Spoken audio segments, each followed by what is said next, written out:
Stevie Coyle here for Peghead Nation. How are you? Thanks for coming back. Let's apply some of these fingerstyle principles. Now, whereas it may not seem that While My Guitar Gently Weeps is something that Merle Travis himself would actually go after, who knows? But we'll apply that principle of alternating bass and whether a note is a pinch or not a pinch with those bass notes as they go past are only two options to this fantastic, fantastic song, While My Guitar Gently Weeps.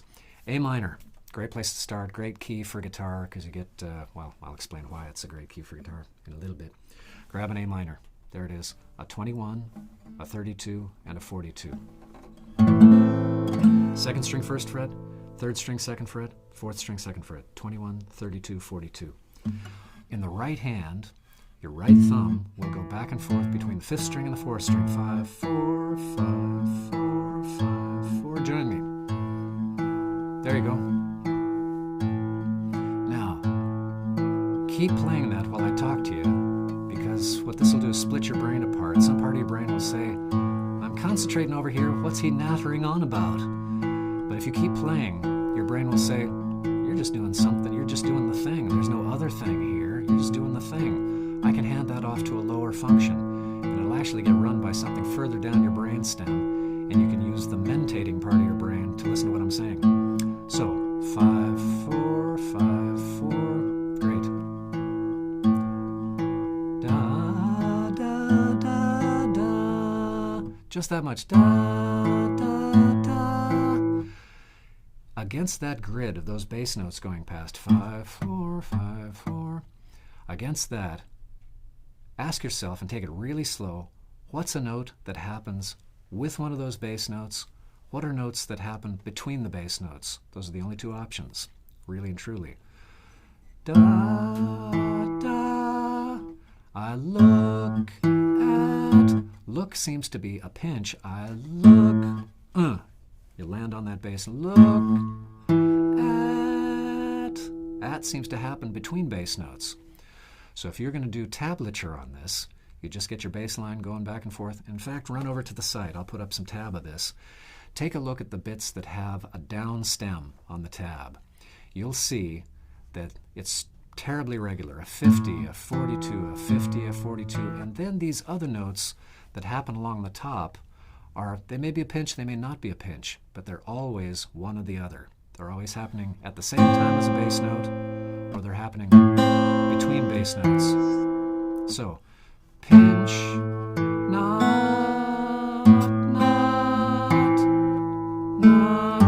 There's a lot of knots, not pinches. I'm using the term not to mean not a pinch. So, pinch, not.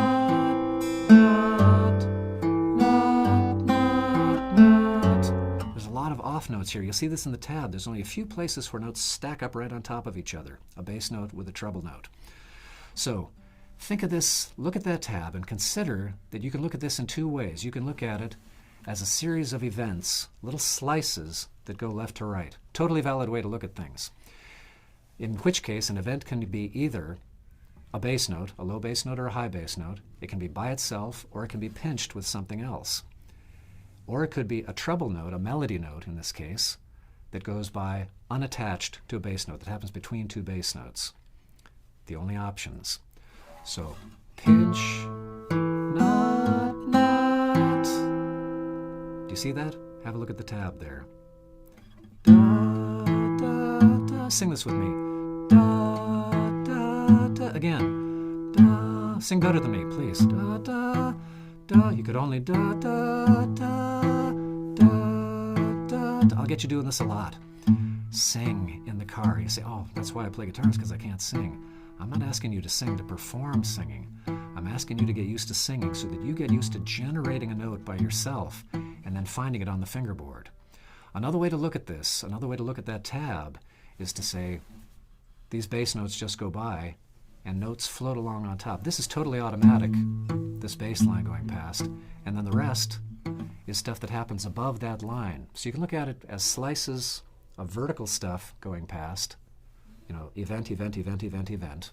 Fair enough. Or you can look at it as this lower part of the tablature is totally consistent, and the top is the stuff that varies. So you can slice that tablature either way you like. Both ways are valid. Singing is important because if you can get that bottom line, the part below the line, the automatic stuff going yourself, and find the melody notes, not to be glib or anything, that's all there is to it. Da, da, da, da. So I know that the grid is going past da, da, da, da. I need to find those notes. Da. Now as you're looking for a given note, da, pick a string and run up and down the string. Don't go searching across. Don't look on this string and that string and this string and that string.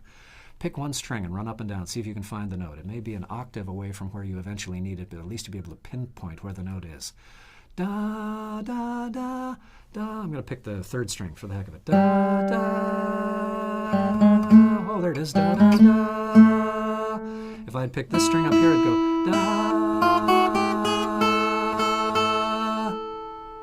Much easier to find a note by sliding up and down a string that it is going across and kind of hunting randomly across various strings at various frets. So, da, da, da, da, da. This next note is higher. Just move up the string. Da, da. No, no, no, no. Da, da.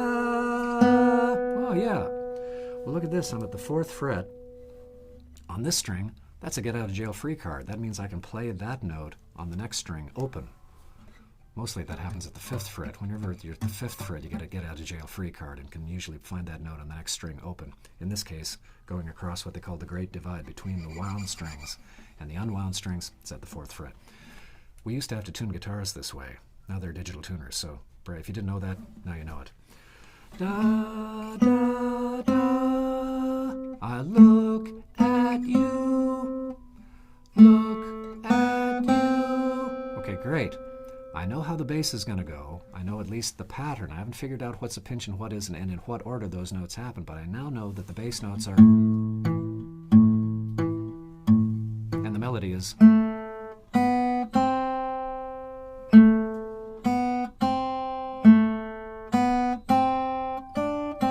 Lucky me, there's a whole lot of the same bass, the same melody going along there. The bass line is going to change.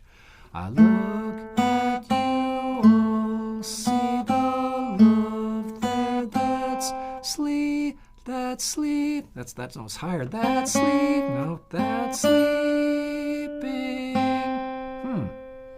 It all seems to live here on 32, 20, 21, and 23. Those seem to be the legal notes for this bit. I'll play it for you, and then I'll go back and we'll figure out how to put this. I'll play it right this next time. A minor in the left hand, A minor with G in the bass, a 63 in the bass. This won't look like a D7 chord, but it is. Hold on to those two notes out of the A minor. Let this finger shoot over here to 62. Then play a little F chord. Don't worry about getting a bar, because we're not going to use that note. Don't worry about fingering this, because the aptly named F chord is difficult to play. In this case, you just need that much. You need the 21, 32, and 43. And here, try this out. It's legal, it's totally cool, and it happens all the time. Even though if you studied classical, you were told never to do this, do it. Your thumb comes over the top. Any part of your thumb that activates that note, even if it kind of goes thub, is totally cool at first. I'll play one more time, take a little break, try that, come on back. One more time.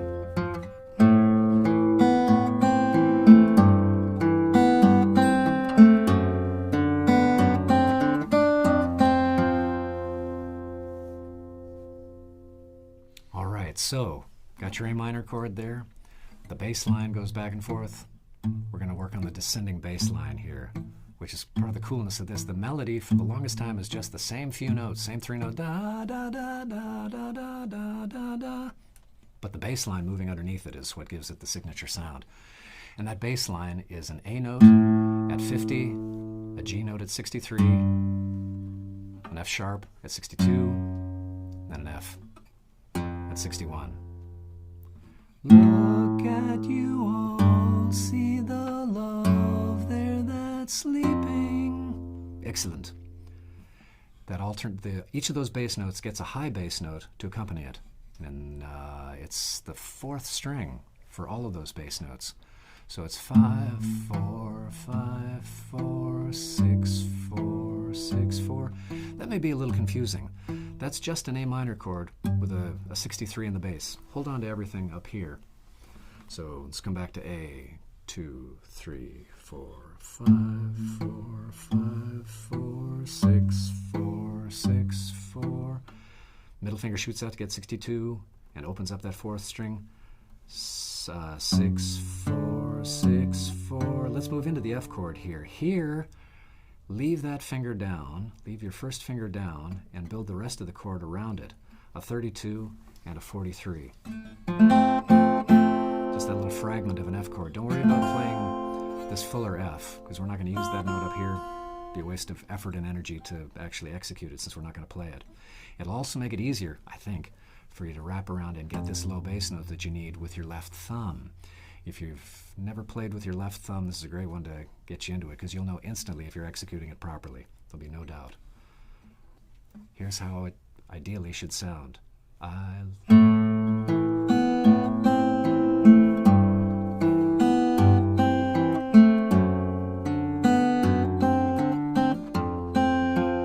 Without the hammer on there.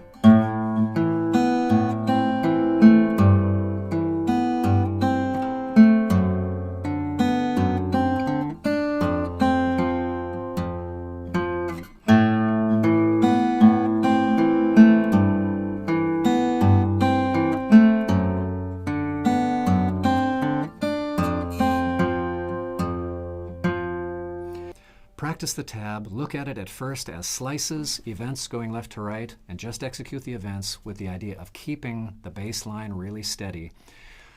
If you sort of start nailing that, you sit on the couch and watch some Creature from the Black Lagoon and you're practicing this, and suddenly it arrives. And I totally advise watching television while you practice this stuff. But once you kind of get it and are trying to nail it down, that often works really well to shut off the director and the critic, is to watch something on television and let it flow by. Once you get that, then you can start considering how you want to execute all those things. If you want to make some notes louder or softer, if you want to start the thing slow and sweet or up and hop and whatever, you can make all those artistic decisions.